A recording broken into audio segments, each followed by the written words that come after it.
Assalamualaikum warahmatullahi wabarakatuh. Perkenalkan, nama saya Aisyah Humaira, kelas AP2 dengan NIM 4000121043, Fakultas Adab dan Humaniora, jurusan Ilmu Perpustakaan, Universitas Islam Negeri Al-Ud di Makassar.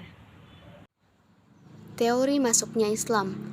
Yang pertama, Islam datang dari Gujarat atau teori Gujarat. Pada teori tersebut, Islam masuk di Nusantara dipercaya datang dari wilayah Gujarat, India, di mana melalui perang para pedagang Muslim yang datang ke Nusantara lewat jalur perdagangan Selat Malaka. Yang kedua, Islam dari Arab atau teori Mekah. Dalam teori tersebut mengemukakan pada abad ke-7 di pantai barat Sumatera sudah ada perkampungan Islam. Hal itu didukung adanya jalur perdagangan yang bersifat internasional. Bahkan berita dari Cina pada zaman dinasti pada 674 Masehi, jika orang-orang Arab sudah mendirikan perkampungan di pantai barat Sumatera. Yang ketiga, Islam datang dari Persia atau teori Persia. Kerajaan-kerajaan di Asia Tenggara pada awal berasal dari berbagai catatan berbahasa Cina yang merekam kedatangan para utusan yang nama-nama yang tampaknya nama Muslim dari arah lain memiliki laporan berbahasa Arab mengenai berbagai rute pelayaran dari Teluk Persia di pelabuhan Cina di selatan dengan titik tumpu di Selat Malaka, di mana para kapten menunggu pelabuhan angin Mansur untuk membawa mereka melanjutkan perjalanan atau kembali pulang. Kedua, proses islamisasi di Nusantara melalui 5 jalur. Proses islamisasi yang terjadi di Indonesia terjadi secara bertahap dan berlangsung selama berabad-abad. Penyebaran agama Islam di Nusantara dilakukan dengan cara yang damai.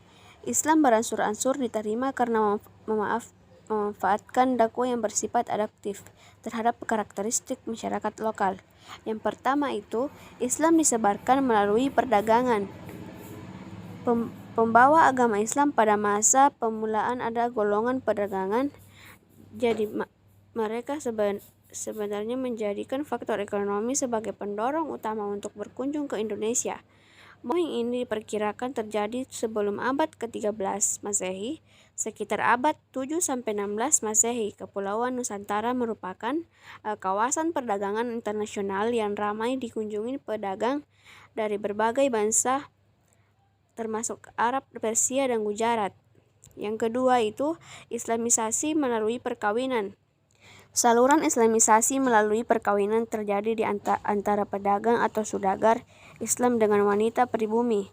Melalui perkawinan inilah terlahir seorang Muslim. Alhasil komunitas Islam makin luas. Jalur perkawinan lebih menguntungkan apabila terjadi antara saudagar Muslim dengan anak bangsawan atau anak raja, karena mereka kemudian turut mempercepat proses islamisasi. Yang ketiga, saluran pendidikan. Penyebaran Islam melalui pendidikan awalnya terjadi di lingkungan keluarga, kemudian berkembang di surau, masjid, pesantren, dan akhirnya masuk di rumah para bangsawan. Di Pulau Jawa, penyebaran Islam melalui pendidikan dilakukan oleh Wali Songo.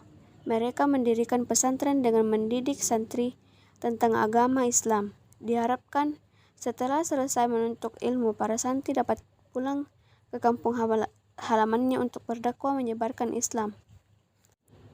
Yang keempat, islamisasi melalui tasawuf. Tasawuf merupakan ajaran ketuhanan yang berfokus pada pembersihan diri. Para ahli tasawuf juga memiliki ilmu menyembuhkan penyakit dan pengetahuan soal magis. Dengan tasawuf, bentuk Islam yang diajarkan ke penduduk pribumi mempunyai kesamaan dengan kepercayaan mereka yang sebelumnya menganut agama Hindu. Dengan sedemikian, agama baru ini mudah dimengerti dan diterima. Yang kelima, islamisasi melalui kesenian. Kesenian juga menjadi media dakwah Islam. Para penyebar agama Islam tidak mengubah kebudayaan yang telah ada, namun memanfaatkan kebudayaan tersebut sebagai sarana untuk menyebarkan agama. Yang ketiga yaitu mengapa Islam mudah diterima di Indonesia. Yang pertama, runtuhnya kerajaan Hindu-Buddha. Yang kedua, Syarat masuk Islam mudah. Yang ketiga, pelaksanaan ibadahnya sederhana. Yang keempat, bangsa Indonesia memiliki jiwa terbuka. Yang kelima, Islam agama yang demokratis.